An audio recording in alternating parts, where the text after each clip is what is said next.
Back to one more class. आज की इस क्लास में हम स्टडी करने वाले हैं चैप्टर सॉल्यूशन क्लास 12th का एक और टॉपिक। इसके पहले वीडियोस में हमने कुछ टॉपिक्स कवर किए हुए हैं, उसमें से कोलिगेटिव प्रॉपर्टीज जो है उसमें से हम ऑलरेडी फर्स्ट टॉपिक हम पढ़ चुके हैं। आज की इस क्लास में हम स्टार्ट करते हैं सेकेंड टॉपिक। जैसे मैंने आपको पहले भी बताया था, ये टॉपिक एक ऐसा है कि जिसमें हमें ये पता चलता है कि इसके ऊपर न्यूमेरिकल बेस्ड क्वेश्चन आते हैं और इसीलिए हम इसका कॉन्सेप्ट जो है वो हमें पता होना चाहिए। सो क्लास शुरू करने से पहले मैं आपको एक क्वेश्चन पूछती हूँ स्टूडेंट्स, और इसका आंसर आपको क्लास के बाद में भी आराम से मिल जाएगा अगर आप ध्यान से इसको स्टडी करोगे तो।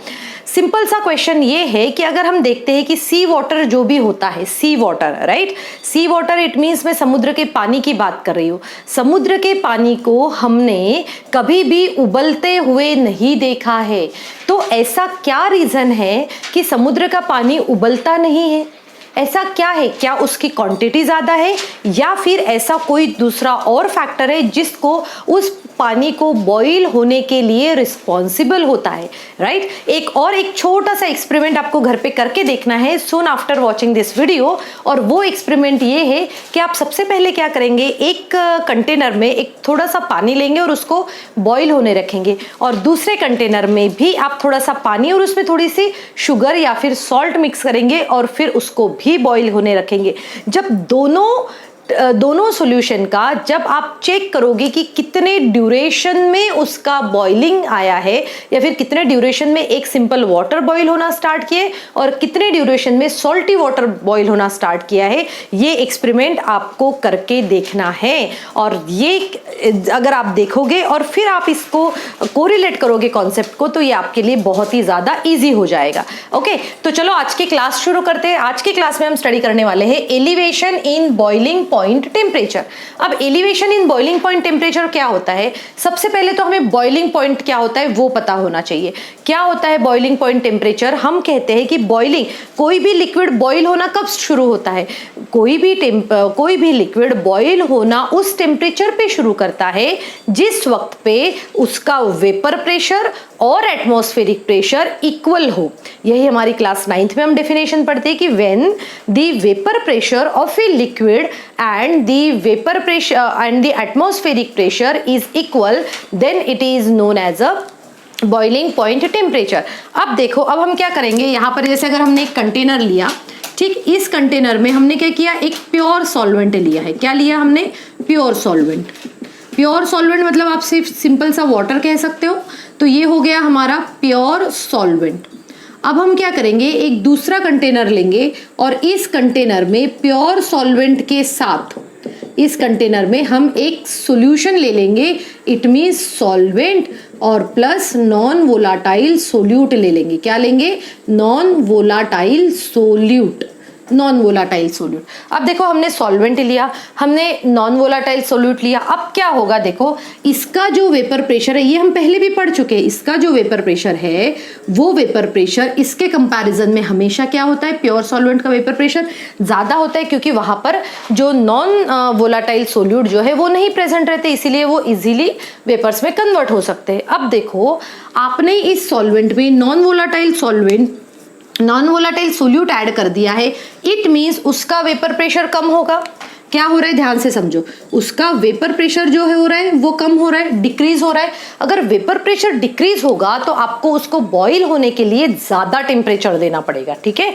मतलब वेपर प्रेशर कम होने से उसका बॉइलिंग पॉइंट जो है वो क्या हो जाता है, बढ़ जाता है। बॉइलिंग पॉइंट उसका बढ़ जाएगा, और ऐसी सिचुएशन को हम कहते हैं elevation in boiling point temperature. क्या कहते हैं हम? Elevation in boiling point temperature. देखो, इसके लिए मैं बताती हूँ आपको कि डेल्टा टीबी होता है। डेल्टा टीबी को हम क्या कहते हैं? डेल्टा टीबी को हम कहते हैं elevation in boiling point temperature. क्या कहते हैं हम इसको? Elevation in boiling point temperature. ये हम कैसे निकालते हैं? हम ये कहते हैं कि प्योर सॉल्वेंट का जो बॉइलिंग पॉइंट होता है वो क्या रहेगा, कम रहेगा as compared to the solution. तो हम यहाँ पर लिखेंगे बॉइलिंग पॉइंट, यहाँ पर लिखते हैं हम TB माइनस T0B। तो यहाँ पर देखो TB का मतलब क्या हुआ, ये हुआ boiling point temperature of solution, boiling point of temperature of A solution, और इसका मतलब क्या हुआ, ये हुआ boiling point temperature of pure solvent. देखो ये जो कॉन्सेप्ट है मैं आपको थ्रू डायग्राम समझाती हूँ, ग्राफिकली समझाती हूँ। तो हमारा मेन फॉर्मूला हम ये कहेंगे कि हमें अगर एलिवेशन इन बॉइलिंग पॉइंट निकालना है तो हम इस फॉर्मूला का यूज करेंगे। ठीक है, तो हम किस फॉर्मूला क्या कर सकते हैं, TB माइनस T0B। अब देखो, अब हमारे पास में यहाँ पर एक ग्राफ है, मैं आपको यहाँ समझाती हूँ। ये ग्राफ देखो, इस ग्राफ में हमने इस तरीके से प्लॉट किया, यहाँ पर ग्राफिकल रिप्रेजेंटेशन है। तो यहाँ पर हम लेंगे वेपर प्रेशर, यहाँ पर क्या ले रहे हैं, वेपर प्रेशर, और ये वाला जो है ये प्लॉट, इसमें हम लेंगे टेम्परेचर, ठीक है। और एक हम एक ये बना देते हैं कि ये एक हमने ये बना दिया बैरियर, और जिसको हमने कहा है कि ये क्या है, एटमॉस्फेरिक प्रेशर। ये है एटमॉस्फेरिक प्रेशर, ठीक है, एटमॉस्फेरिक प्रेशर है। अब देखो, अब क्या होगा, अब अगर हमारे पास में कोई सॉल्वेंट है, उसका वेपर प्रेशर जैसे ही टेम्परेचर बढ़ेगा वेपर प्रेशर बढ़ेगा, जैसे ही टेम्परेचर बढ़ेगा वेपर प्रेशर बढ़ेगा, और यहाँ पर एक ऐसा पॉइंट आएगा जब उसका वेपर प्रेशर ऑफ सॉल्वेंट है, ये सॉल्वेंट, जब उसका वेपर प्रेशर एटमॉस्फेरिक प्रेशर के बराबर होगा, और इस पॉइंट को हम कहते हैं boiling point temperature of a pure solvent, right. अब देखो सिमिलरली, अब हमारे पास में कोई सॉल्यूशन है, ठीक है, सॉल्यूशन में ज़्यादा टेम्परेचर लगता है तो वो यहाँ तक आ सकता है, और जैसे ही वो एटमॉस्फेरिक प्रेशर यहाँ पर टच करेगा, ये देखो, जैसे ही वो यहाँ पर टच करेगा, ये जो पॉइंट होगा, ये पॉइंट, इस पॉइंट को हम कहेंगे TB मतलब क्या कहा था हमने, boiling point temperature of A solution, क्योंकि ये तो टेम्परेचर इस तरीके से बढ़ते जाता है, तो इसकी वैल्यू क्या है, ज़्यादा है, इसकी वैल्यू कम है, तो इन दोनों के बीच का जो डिफरेंस होता है उसे कहा जाता है elevation in boiling point temperature. अभी मैंने आपको थोड़ी देर पहले एक क्वेश्चन पूछा था कि जो सी वाटर होता है उसका पानी हमने कभी बॉईल होते हुए क्यों नहीं देखा। वो इसीलिए नहीं देखा क्योंकि सी में बहुत सारे नॉन वोलाटाइल सोल्यूट होते हैं, और वो नॉन वोलाटाइल सोल्यूट उसके बॉइलिंग पॉइंट को इंक्रीज करते हैं। ऑलरेडी क्वांटिटी इतनी, ऊपर से इतने सारे सोल्यूट होते हैं उसमें कि वो और भी ज़्यादा उसका बॉइलिंग पॉइंट टेम्परेचर जो है वो इंक्रीज करते। एलिवेशन इट मीन्स इंक्रीज, और इसीलिए हमें सी वाटर कभी भी बॉईल होते हुए नहीं दिखता है। एक और एक्सपेरिमेंट मैंने आपको कहा था कि एक हमने कंटेनर में वाटर लिया और एक में वाटर प्लस सॉल्ट लिया, तो इन दोनों में किसका बॉइलिंग पॉइंट ज़्यादा होगा, कौन ज़्यादा टाइम लेगा बॉईल होने में, तो डेफिनेटली जो सॉल्टी सॉल्यूशन है जिसमें हमने सॉल्ट ऐड किया था उसमें थोड़ा सा ज़्यादा टेम्परेचर लगेगा। ठीक है, तो क्लियर हुआ, ये क्लियर हुआ यहाँ पर मैंने जो भी ग्राफिकल से समझाया है आपको। अब देखो, अब अगर मुझे इसको कैलकुलेट करना है, जो टेम्परेचर जब हम कैलकुलेट करते हैं तो इसके लिए हम क्या कहते हैं, अगर मुझे एक छोटा सा स्मॉल रेंज के लिए अगर मुझे फाइंड आउट करना है ना, तो हम क्या कहेंगे यहाँ पर, देखो ध्यान से, हम ये कहते हैं, यहाँ पर मैं एक छोटा सा डेरिवेशन समझाती हूँ। हमने अगर कहा कि for small range of concentration, for small range of concentration, for small range of concentration, हम क्या कहते हैं, for small range of concentration हम ये कहते हैं कि decrease in vapor pressure, decrease in vapor pressure is, देखो हम यहाँ पर क्या करें, क्योंकि कॉन्सेंट्रेशन काफ़ी ज़्यादा होता है तो हम एक छोटे से कॉन्सेंट्रेशन को लेकर चलते हैं, तो हम हमेशा कहते हैं कि डिक्रीज इन वेपर प्रेशर ये डायरेक्टली प्रोपोर्शनल रहता है उसके डेल्टा TB से। ठीक है, ये क्या होगा, डायरेक्टली प्रोपोर्शनल रहेगा उसके डेल्टा TB से। और हमें एक और रिलेशन पता है, और वो है अकॉर्डिंग टू राउल्ट्स लॉ। देखो राउल्ट्स लॉ हम क्या कहते हैं, डाइल्यूट सॉल्यूशन के लिए जो राउल्ट्स लॉ होते हैं, according to Raoult's law for dilute solution, according to Raoult's law for dilute solution हमें क्या पता है कि जो डिक्रीज इन वेपर प्रेशर हम जनरली इससे शो करते हैं, डेल्टा P से हम इसको शो करते हैं। तो हम क्या कहेंगे कि ये जो डिक्रीज इन वेपर प्रेशर जो होता है वो हम ऐसा लिखेंगे, decrease in vapour pressure is directly proportional to mole fraction of solute, mole fraction of a solute. Mole fraction of a solute. तो अब हम इसको कैसे लिख सकते हैं, delta P is directly proportional to X B. हम जो बी लेते हैं हमेशा याद रखना, बी जो वर्ड हम ले रहे हैं वो हम हमेशा सोल्यूट के लिए यूज करेंगे, ए जो लेंगे वर्ड वो हम हमेशा यूज करेंगे सॉल्वेंट के लिए। हम सभी डेरिवेशंस में न्यूमेरिकल पोर्शन में हम इसी तरीके से यूज करते हैं। आप इसके अलावा भी और कोई ले सकते हैं, पर देखिए हम जनरली यही लेते हैं। ठीक, तो यहां तक क्लियर हुआ। जब आप इन दोनों को कंपेयर करोगे, देखो इसको और इसको कंपेयर करोगे, तब हम एक और रिलेशन निकाल सकते हैं, और वो क्या रिलेशन होता है मैं यहां पर समझाती हूँ।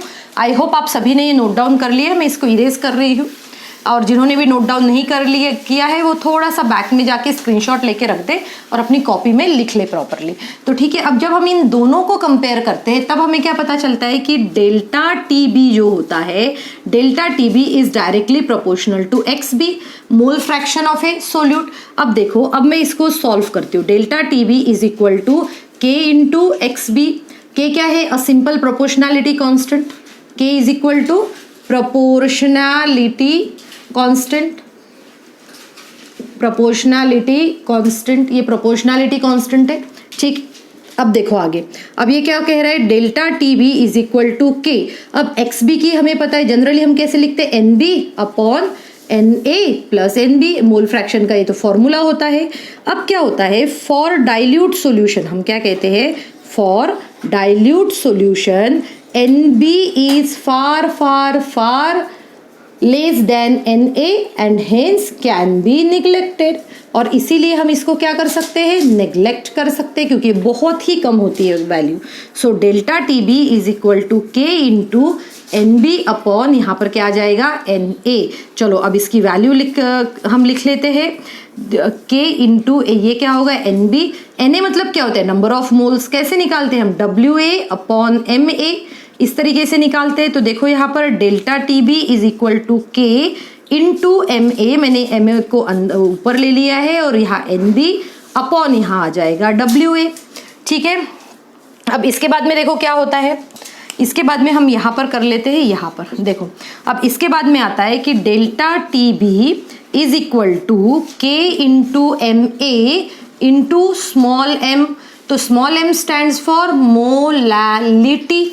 क्या होता है ये, मोलैलिटी होता है, number of moles of a solute upon weight of a solvent. तो ये मोलैलिटी हो जाएगा, और ये जो वैल्यू है, इस वैल्यू के लिए हम एक और कांस्टेंट यूज करते हैं जिसे हम कहते हैं के बी।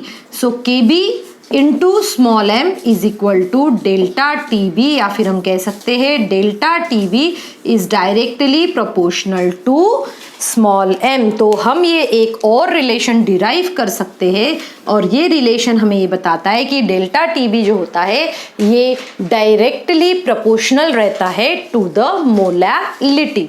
और मोलैलिटी के साथ में यहाँ पर हमने एक और कांस्टेंट, यहाँ पर देखो ये तो सिंपल प्रोपोर्शनैलिटी कांस्टेंट था, अभी हमने यहाँ पर एक और कांस्टेंट किया, या फिर हम कहेंगे हमने ये रिलेशन डिराइव किया, delta T B is equal to K B into small M. So जिन्होंने भी ये नोट डाउन नहीं करके रखा हुआ है वो 2 मिनट का टाइम निकाल ले और इसको प्रॉपरली नोट डाउन करें, फिर मैं आपको समझाती हूँ कि के बी होता क्या है। राइट, सो आई होप आप सभी ने नोट डाउन करके रख लिया है। देखो अभी के बी होता क्या है, क्या होता है ये के बी। के बी इट मीन्स, ये के बी मीन्स क्या हुआ, के बी को कहा जाता है इब्लियोस्कोपिक कांस्टेंट। क्या कहते हैं इसको, देखो ये काफी नया वर्ड है आप लोगों के लिए, इब्लियोस्कोपिक कांस्टेंट। और ये इब्लियोस्कोपिक कांस्टेंट होता है इसीलिए elevation in boiling point temperature को एक और नाम दिया जाता है, और वो होता है इब्लियोस्कोपी। इसको क्या कहते हैं हम, इब्लियोस्कोपी भी कहा जाता है। क्यों, क्योंकि हमने इब्लियोस्कोपिक कांस्टेंट यहाँ बताया के बी, और जब हम के बी की वैल्यू करते हैं तो के बी की वैल्यू कैलकुलेट की जाती है वाटर के लिए सेपरेटली, या फिर अगर आप कोई और सॉल्वेंट यूज कर रहे हो बेंजीन के लिए सेपरेटली। और जब भी आप न्यूमेरिकल सॉल्व करेंगे उस वक्त पे इस के बी की वैल्यू जो है वो हमेशा डी रहेगी। तो आपको क्या करना है, आपको इसकी के बी की वैल्यू को हमेशा मतलब मेमोराइज करने की जरूरत नहीं है, तो न्यूमेरिकल में आपको इजीली मिल जाएगी। तो आपको सिर्फ ये रिलेशन याद रखना है, ठीक है। अब देखो इसी रिलेशन के बेसिस पे हम एक और फॉर्मूला डिराइव करेंगे, और वो फॉर्मूला होगा molar mass of a solute, कि किस तरीके से हम सोल्यूट का मोलार मास निकाल सकते हैं। तो कैसे निकाल सकते हैं, देखो हमारे पास में ये फॉर्मूला है, delta T B is equal to K B into small M. So delta T B और के बी। अब देखो मोलालिटी का हमने इसके पहले भी बताया था, मोलालिटी का फॉर्मूला क्या होता है, ये देखो यहाँ पर हमने लिखा हुआ है। तो मोलालिटी का फॉर्मूला होता है, जैसे अगर हमने सिंपली कहा WB अपॉन WA, देखो यहाँ पर हमने लिखा WB अपॉन MB, मतलब होता है wait of a solute upon molar mass of a solute upon यहाँ पर क्या रहेगा, वेट ऑफ ए सॉल्वेंट। क्या रहेगा, वेट ऑफ ए सॉल्वेंट। तो हम रखेंगे WA अपॉन MA। जब आप इसको प्रॉपरली लिखोगे तब ये हो जाएगा delta TB is equal to KB into WB into MA upon यहाँ पर आ जाएगा MB इंटू WA। अब देखो यहाँ पर आपको WA की वैल्यू जो है वो किस में होनी चाहिए, kg में लेना चाहिए, ठीक है, kg में लेना चाहिए। और जब आप एक kg में वैल्यू इसकी लेते हैं तो फिर क्या होगा, देखो यहाँ पर kg में वैल्यू ली, और अगर आप kg में वैल्यू नहीं लेते हैं इसकी, तो इस फॉर्मूला में हमें WB इंटू MA इंटू कितना करना पड़ेगा, 1000 अपॉन यहाँ पर होगा MB इंटू WA, और वो होगी वैल्यू इन ग्राम। ओके, सो इस तरीके से हम इसको आराम से सॉल्व कर सकते हैं, और यही फॉर्मूला हम यूज कर सकते हैं हमारे न्यूमेरिकल पोर्शन को सॉल्व करने के लिए। सो स्टूडेंट, आई होप जो आज की क्लास में मैंने आपको समझाया है वो आपको अच्छे से समझ में आ चुका है। अगर कोई भी डाउट है तो आप कमेंट सेक्शन में लिखिए, और I will definitely answer your all doubts, ठीक है। तो नेक्स्ट क्लास में जो है हम कुछ न्यूमेरिकल सॉल्व करेंगे on the basis of elevation in boiling point temperature. So I hope in today's class, whatever the topic I taught, everyone understood well. So thank you students and have a good day ahead.